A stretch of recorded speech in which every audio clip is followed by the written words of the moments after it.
Stay tuned. A special presentation from TV6 Sports is next. In Sweet 16 showdowns, the Spartans slayed the Tigers to advance and dance again. Oh, my goodness. The challenge to take down Mike Krzyzewski and his Devils in Blue. And Michigan State is headed to Minneapolis. These Spartans, this team, found a way to dispatch Duke. And now they're marching on Minneapolis. Their sights on Texas Tech. This is March to Glory, the Final Four. Good evening, everyone. Happy April to you, and welcome to another March to Glory, the Final Four edition. This is our third NCAA tournament special in the last 3 weeks, and even though the month has changed, well, April to Glory just didn't have a ring to it for a show title, so it's March to Glory indeed. And Michigan State hopes to march to extreme glory with a victory Saturday night and then maybe perhaps Monday night in the NCAA National Championship game. That's why we call it March to Glory and have had that show title for years. Tom Izzo has kept us all very busy in the month of March and now April. Nobody is complaining. Welcome to our show. I'm Fred Heumann. Thanks for joining us tonight. Texas Tech and Michigan State square off tomorrow night at 8:49 in one half of the national semifinal bracket. The four teams practice for the public this afternoon, including the Spartans, realizing that these hour-long practice sessions, they're designed for the public and the media. They're all exactly 60 minutes, and they're not real practices. The teams have real practices at other times. These are just for show. But the session is really just kind of for the fans. That's why you see a lot of horsing around and dunking and everything else. But the Spartans know the real show time in Minneapolis will come tomorrow night.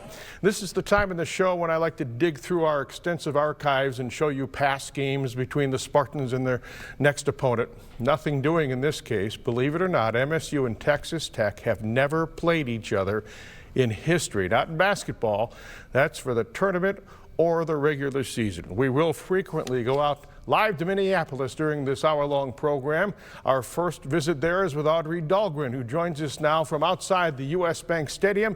Hi, Audrey. Happy Final Four. Hi, Freddie. Happy Final Four to you indeed. As you can see, there's a lot of excitement floating around downtown Minneapolis, and Michigan State's basketball team is doing a very good job of relishing in the moment. Even though this is Tom Izzo's 8th Final Four appearance, we tend to forget that this is, other than the coaching staff and Kenny Goins, this is a first-time experience playing in a Final Four for the rest of this team. No one has played on a stage this big, and when the Spartans walked out onto practice for the first time, let's just say they were in absolute awe. It's huge. It's tough because you're gonna look at the back of the hoop and it's like all open seats. So it's tough, but something to get used to. The biggest arena I ever played in, the biggest stage I played on, and just I'm excited for it, man. Just to make memories with it and hopefully win a championship. It was huge. Like when I walked out there. When I mean huge, I mean like how far away the seats were from the court. Like it was huge. It's unbelievable. I almost feel bad for the people who might have to sit really far away. Like it looks like you wouldn't be able to really see the game that well. You guys are going to look like ants to them, maybe. Exactly. It was so big and empty. It was kind of weird. It kind of echoed too a little when we were like yelling and talking. But I mean, it's a really nice arena. It was a cool place, and I'm excited for the experience. We were trying to compare which was bigger, this one or Indianapolis, and Marcus Bingham was like, "What's the biggest stadium you've ever played in?" And all the guys are like, "This one." Obviously, it's some of the guys get caught wide-eyed, and I tried to explain to them it's going to be the weird depth perception with how far the seats are back, but you got to enjoy the moment. You got to live it up and just kind of take it all in. So old man Goins, he said he had some advice for you guys when you're out on the floor. So what'd you take away from that? He just said you're going to airball some shots because this is going to be different. And to be funny, he was the first person to airball today. So I was laughing at that just because I was like, well, I didn't airball yet. That was on you. They love to razz Goins for being the only guy left on the team that played when the last time Michigan State made it to the Final Four in 2015. But come Saturday, they are absolutely going to take his advice to heart. We were at the open practice today, and I will say this. I did not see one air ball when we were there. Michigan State, they were knocking down their shots. They seemed very loose. Tom Izzo seemed very focused. And that combination tends to be a deadly thing for Michigan State, Fred. All right, thanks, Audrey. Stand by. Your work has only just started. We'll join Audrey later in this show from Minneapolis. Of the 4 coaches in the Final Four, only Tom Izzo has been there before 8 times now, in fact. For the other 3 coaches of the Final Four teams, this is their virgin trip to college basketball's promised land. Izzo is proud of his 7 previous trips to the Final Four, but it's been 19 years since his only national championship. And he was asked this week, rather bluntly, about what he would say to his critics who insist he needs another national title for coaching validation. I'd say they're right, you know, because I need to validate it for me. I don't need to validate it for them. I have my own goals and dreams, and I have my own aspirations of what I want to do. And what I want to do is put Michigan State University in rare air. 2 national championships by the same school starts to separate you from the 40-some that have won 1, and 3 national championships for the same school validates it even more. I keep talking about it puts you in a smaller fraternity. 5 years ago, the fire and brimstone in me would have wanted to fight that person. Now I want to say, you know what, you're right. And I don't want to say it to get him off my back. I want to say it because if that's your goal for me, I promise you my goals are bigger than your goals. A different answer from Tom Izzo than he would have given 10 or 12 years ago. Trust me on that. He is much more accepting of scrutiny and criticism at age 64 than he was in the past. Much more from the coach in our one-on-one interview later in this show. Up next, we go back live to Minneapolis from a Michigan State pep rally that is just getting started as we speak. The Twin Cities have taken on a definite green and white tone. We'll check back in from there. From Minneapolis, up next, our March to Glory, the Final Four. Stay with us. Tillman up ahead, Winston. No one near him, and he's going to come out with it. And Michigan State is headed to Minneapolis.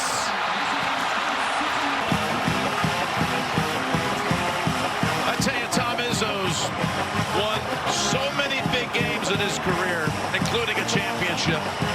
But this has got to be right up there with the biggest of all. And how about the guy that ended up with the ball that decimated the defense, Cassius Winston? The final seconds of that victory Sunday over Duke, and Cassius Winston literally dribbling out the clock, will go down in the extensive Michigan State video archives as one of the all-time great moments in Spartan basketball history, no doubt. All right, earlier in the show we checked in the last segment with Audrey Dahlgren from Minneapolis. Our team coverage continues now as we go back out live to a nearby location where my longtime colleague, the award-winning sports director from Wood TV in Grand Rapids, Jack Doles, is standing by live from a Spartan pep rally. Hi, Jack. Welcome to our March to Glory. Fred, proud to join you, my friend. Thanks for having us. And we've got a very special guest with us right now, Tanya Powell-May. This is Xavier Tillman's mother, and she's here, and Minneapolis, of course you are. How crazy is this to see your boy on this stage? It is super exciting. The whole entire family is super proud of him. Grand Rapids is proud of him. And I'm just so proud to be here and to be a part of this. So last week he was up against Zion Williamson, the Player of the Year. Yeah. What was that like watching him there? You know, Zion is a beast, and to see my son, he just had all these things about being posterized, and that didn't happen. He really held his own. We were super proud of him, and all the hard work that he's been putting in really paid off in that game, and I'm glad that now the world knows how great he is. And what people may not know is Tanya Powell is one of the greater players in Michigan basketball history, all Big Ten player. Quick prediction, Michigan State, what are they going to do tomorrow? We are definitely going to win and get to the championship. We got to bring it home. All right, you heard it here, Fred. Tanya Powell-May, Xavier Vermont says Michigan State over Texas Tech. More live from this pep rally. We expect 1,800 people here tonight. All right, thanks, Jack. You see, Jack is such a popular guy. I've been around some while. People just flock around him wherever he goes, even in Minneapolis. We'll check back with Jack later in the show. Up next, we go back to Minneapolis, where Audrey Dahlgren tells us about the enormous respect Texas Tech and Coach Chris Beard have for Tom Izzo and the Spartans. That's next on March to Glory, the Final Four. Stay with us. A live picture from Minneapolis, a city that for 6 days has turned into the college basketball capital of the world. And this is the calm before the storm outside U.S. Bank Stadium. The storm comes tomorrow night, of course, with the 2 national semifinal games to be seen live on CBS. Welcome back. March to Glory, the Final Four. Hard for me to believe that Michigan State has been playing intercollegiate basketball since 1899, and not one time have the Spartans crossed paths with Texas Tech in a basketball game. Until tomorrow, of course, but I don't think for 1 second the Red Raiders don't know all about the Spartans and the rich basketball history at MSU. For that, we go back to Audrey Dahlgren live in Minneapolis. That is, respect factor is deep-rooted, right, Aud? Yeah, Fred, I think deep may even be an understatement. There's one saying that comes to mind when you think of this, and it's imitation is the sincerest form of flattery. Chris Bird admires Tom Izzo, and he 100% considers him to be one of his idols. He said he even grew up studying and watching Michigan State's teams play, and he actually likes to mold his program around toughness, and you can see that in the way that the Red Raiders play defense. They do a tremendous job of forcing turnovers in this tournament. They've done a very good job of doing that too, around 16, 17 a game. But on top of that, they also do a great job rebounding the ball. And the players know too, the Red Raider players know how much their coach likes to emulate in a way what Tom Izzo has done with Michigan State's program. Man, a whole bunch. Even last year's team, each showed clips of Michigan State, just their culture, their toughness, of how together not only their players are, but their program, from the GAs to their managers to their coaches, how together they are. So he's been bringing up their name.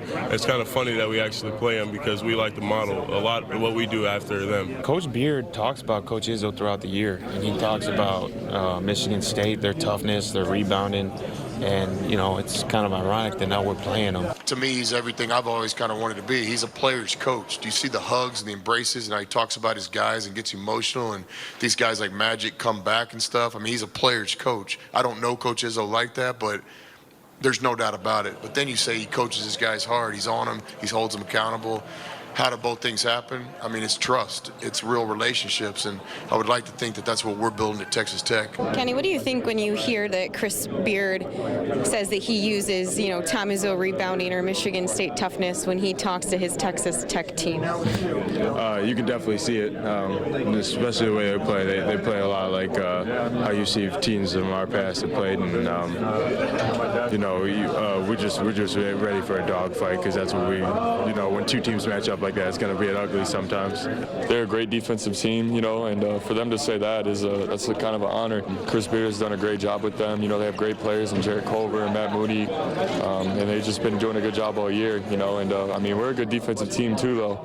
And for them to say that, that's a very good compliment. Defense, they are one of the best in the nation. Just think about this. 12 times this season, they have held their opponents to 55 points or less. And one of those teams was Michigan in the Sweet 16. But really, Fred, that's just the ultimate sign of respect when you have a program like Texas Tech and Chris Beard who does that and kind of models their idea around Michigan State and Tom Izzo.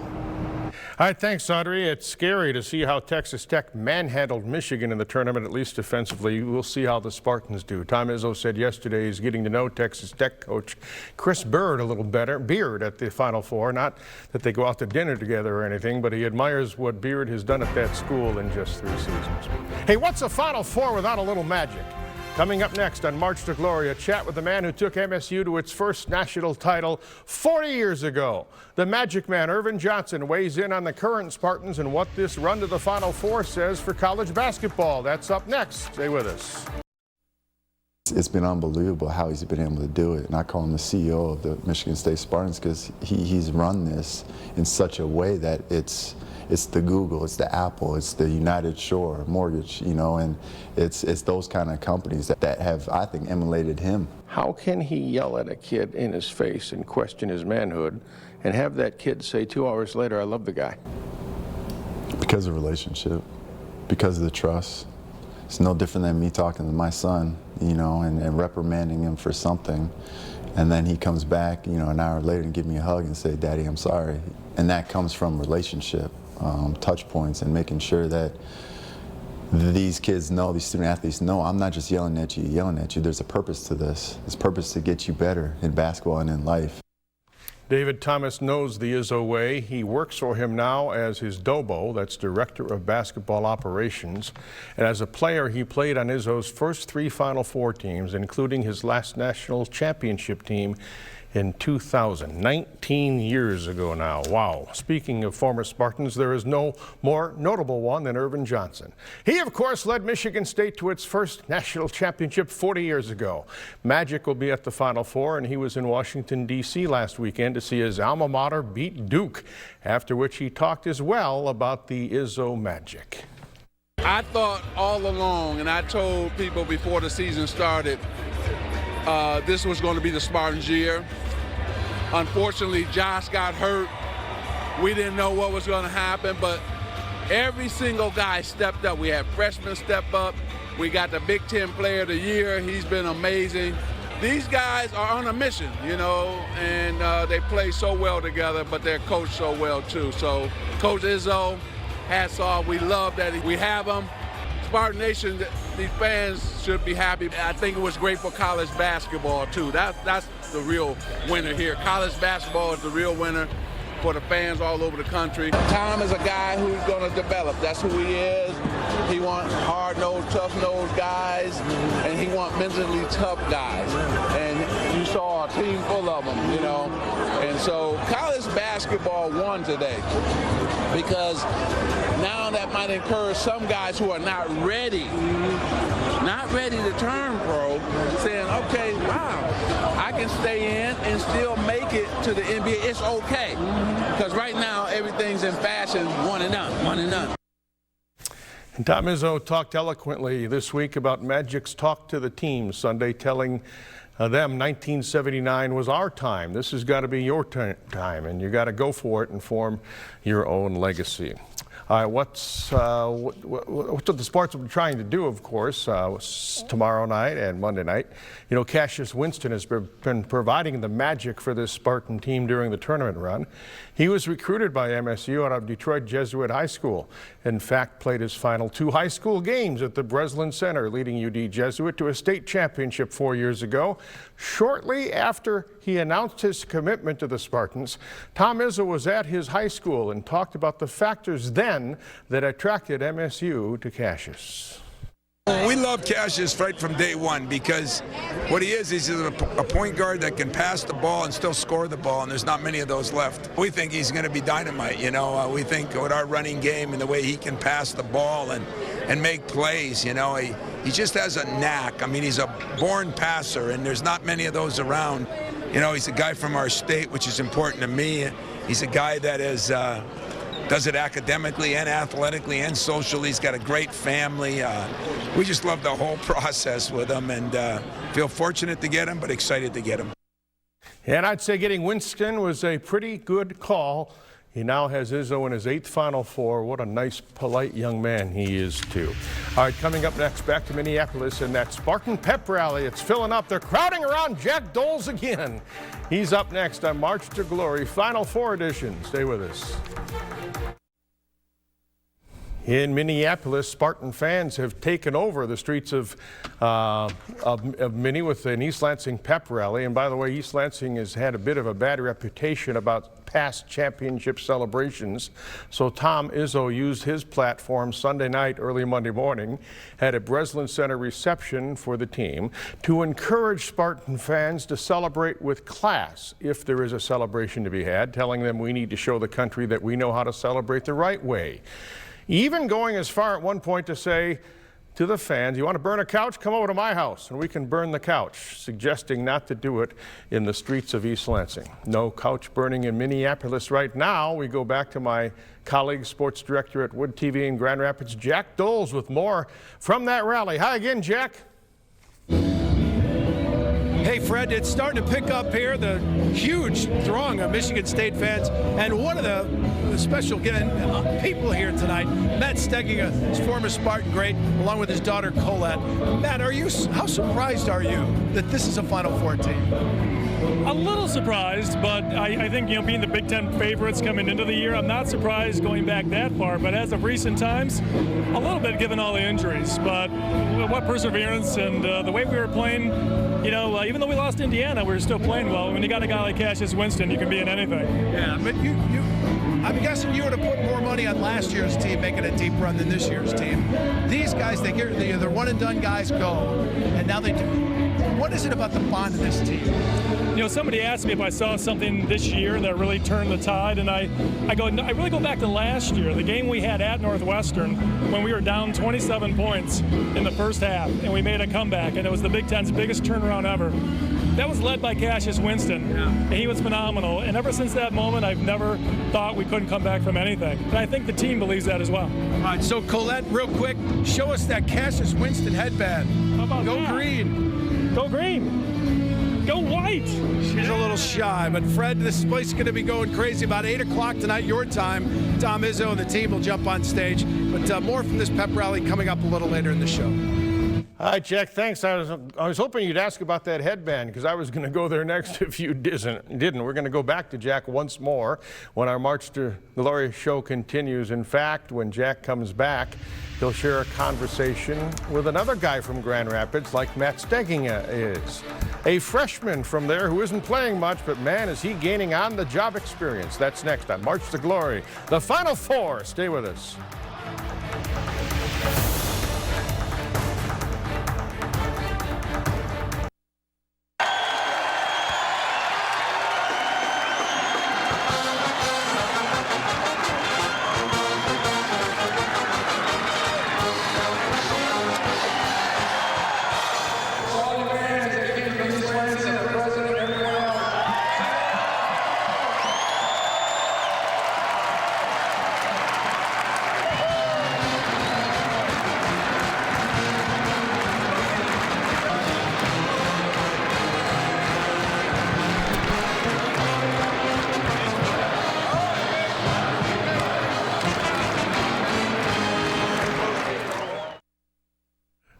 From Tom Izzo's first Big Ten tournament championship season, the second Big Ten postseason tournament, and the Spartans' first championship at it. They've won it 6 times now, including this season. And by the way, that 99 team went on to the first Final Four in Izzo's 4th season on the job, 20 years ago now. Hard to believe. Not so hard to believe that players who go to the Final Four learn valuable lessons, even if they don't get to play very much. So we go back to Minneapolis, where Jack Doles joins us again for a story of one such young man. Hi again, Jack. Hello, Fred. When Michigan State eliminated Duke, they knocked out really the last team with one-and-done talent in this tournament. This Final Four is filled with teams that have players who've developed at their chosen schools, and Marcus Bingham hopes to be one of those guys. When Michigan State eliminated Duke in D.C., they knocked out the last team of one-and-done talent. This is a Final Four filled with players who have developed at their chosen schools. Players like Texas Tech sophomore Jarrett Culver, the Big 12 Player of the Year, and Cassius Winston, who in his junior year at Michigan State was named a first-team All-American. You ever see a point guard play as well as Cassius is right now? I can't think of any. He's just been playing so consistent all year. He does so much for this team, from assists to scoring to just leading and bringing energy on that court, and the way he can control games is crazy. While Winston eats up big minutes, freshmen like Foster Loyer and Marcus Bingham wait their turn. Neither guy was used to riding the bench when they arrived at Michigan State. It's a process. It's kind of the saying that everyone likes to use. But, playing behind, a great point guard like Cassius, all the awards and everything that he's received, I know that it's going to do nothing but, kind of benefit me in the long run. Patience is not an easy thing to learn for an elite athlete. But just because Bingham hasn't played doesn't mean he hasn't contributed. Having Marcus do how much do you feed off that? These guys clowning after a big hit, big bucket? It's big, just having that energy, how much they love, care for us, especially in the situation they're in, where, they feel like maybe they could be out there more. Does it feel like you're pitching in a big way like this? Yeah, because, it don't matter what I do, even if I'm standing up clapping, they feeding off that, and even the crowd is, because, after, a big play, or even when we down and we finna come back. Bingham and his teammates are dancing all the way to Minneapolis. Now, this is a team, Michigan State, you see Bingham in the future developing. I know that coach in Ed Arbor, Fred, gets a lot of credit for player development, but look at the job Tom Izzo's done with this team. Kenny Goins, you see this coming his freshman year when he came here. Cassius Winston has really developed. How about Matt McQuaid, what he's turned into, one of the best defensive players in the Big Ten. So many guys have played key roles. Xavier Tillman especially, just in the last couple of weeks since he got into that starting lineup, Fred, he's really jumped his game up a level or two. So Izzo's done one of his better coaching jobs here at Michigan State with this team, no question about it. I'll say thanks, Jack, and turn down the music next time. Word today that Marcus Bingham's grandmother, by the way, who was in an assisted living facility near Grand Rapids, didn't have any Spartan gear. So she got a shipment today of MSU paraphernalia from the MSU student bookstore in East Lansing because she doesn't have any. Now she can watch the games this weekend in her MSU colors. All right, time to sit down with the coach. Tom Izzo was so good with his time and thoughts for our shows. We actually divided it into two parts. In part one, we pick up where we left off last week when the Final Four was still a dream. Well, here we are, another Final Four. Just like you said last week, let's do it again. We're doing it again. I want to thank you for jumping off the stage the other night. I've interviewed you for 35 years. Never have you jumped 6 feet. Are you okay? God, I didn't know that was live. I might not have made that. I found out later it was live. I said, what the heck? I could have said some weird things. I'm glad I didn't. I know that when you spoke at that rally, it was heartfelt. That blew you away, didn't it? It did. It did blow me away. I felt like, maybe our place is coming together, but it was for people to be there that late. I couldn't believe it. I remember the first one. I remember the second, the third. This is a memory-making moment that I'll never forget. But I swear to you, you are part of history. There has never been this kind of crowd here.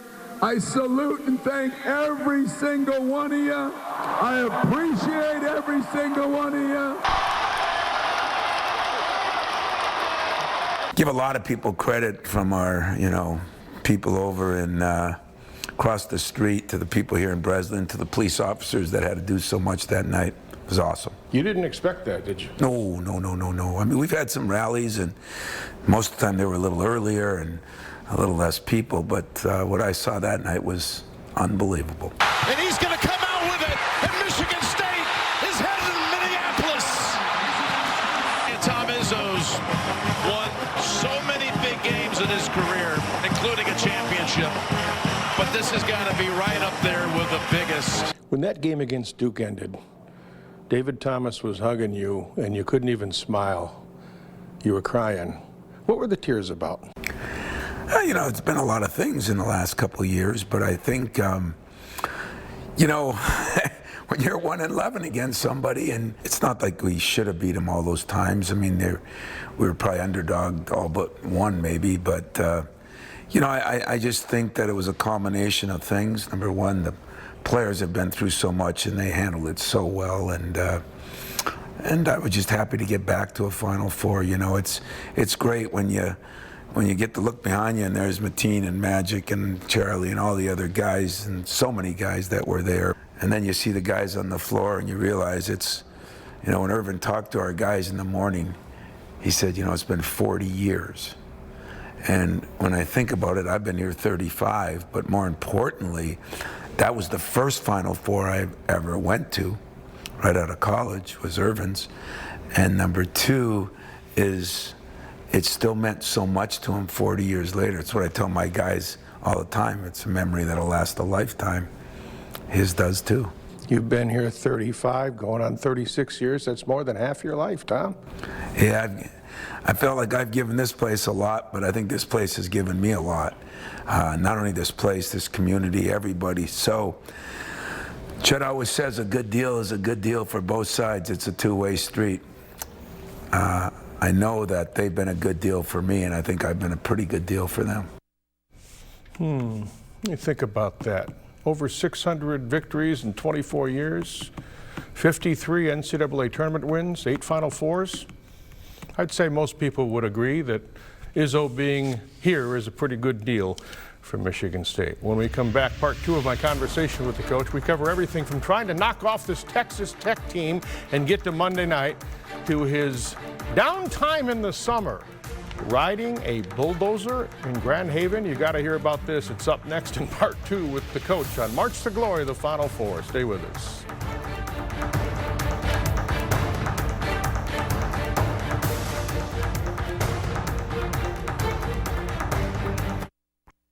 All right, sitting here with the Spartan coach as we head into the national championship game. And Tom, we've had these conversations now week after week. I keep wondering when is the last one. I guess either way, this is it.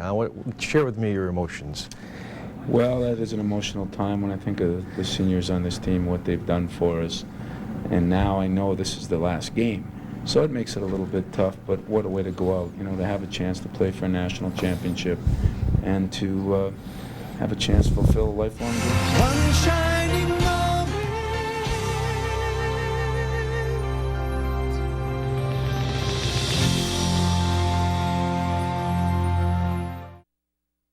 From our video archives, just showing you that I'm old.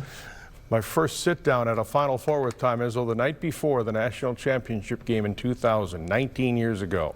The next night, Spartans completed their march to glory with Izzo's first national title. He's been doing these kind of chats that long with me, and he hasn't said no yet. In our sit down for this week's special, we heard from Izzo a moment ago about how fun it is to still be coaching in April. In part 2, we start with this team shaping its own legacy. You're going to get a lot of questions the next few days about comparing Final Four teams. I really don't think that's fair, but I do think that I sense that this team has already placed a footprint in your heart. Yeah. This has been a special group, hasn't it? Yeah, it really has. And you know, when you say stuff like that, it's almost like you're insulting some other group. You know, like Mateen's group it'll never change because that was the first time, you know, and not the first Final Four, but the first national championship, second Final Four. The first one I could really enjoy, you know, the first year, as I said, what's the difference in the first and the eighth? My tickets are done today. My hotels are done. That day it was jump ball, and I was wondering who was going to be sitting where and who was going to be sleeping where. That part of it is easier. But the reason this is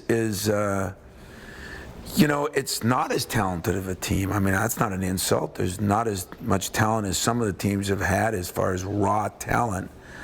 But the ultimate team, the way Cassius is, Mateen had it, Magic had it. There's certain players that have that, but the ability to make others better. But some teams don't have others that follow either. And this team has a bunch of guys that winning is the most important thing. Setting a footprint is important. Doing something for the university is important. Doing something for the program is important. In other words, no egos, no selfishness. This day and age of Twitter, that's almost un-American anymore. So I'm proud that we're maybe trendsetters now. You've made the Final Four commonplace, but it may never happen again. You don't know that. You win 2 games and you win your second national championship. I'm sure that's a message to your players, for them, not for you. It really is. I mean, not that winning one validates you, but it kind of does. For me, it doesn't, because I'm never satisfied, never happy. But for them, being able to tell them, I tell those freshmen, don't think. There's been a lot of freshmen that did it as freshmen and never did it again. And you better take advantage of the opportunity you have, because as Tom used to say, it's not because you have to, it's because you get to. I hope I get to work next week. Boy, 90% of the professions, everybody hopes you get a vacation next week. And you hope you work next week. I said, yeah, that's one thing great about this job, is you the longer you can work, the better you're doing. Tom, what's the stronger emotion, the joy of winning or the pain of losing? Unfortunately, it's probably the pain of losing.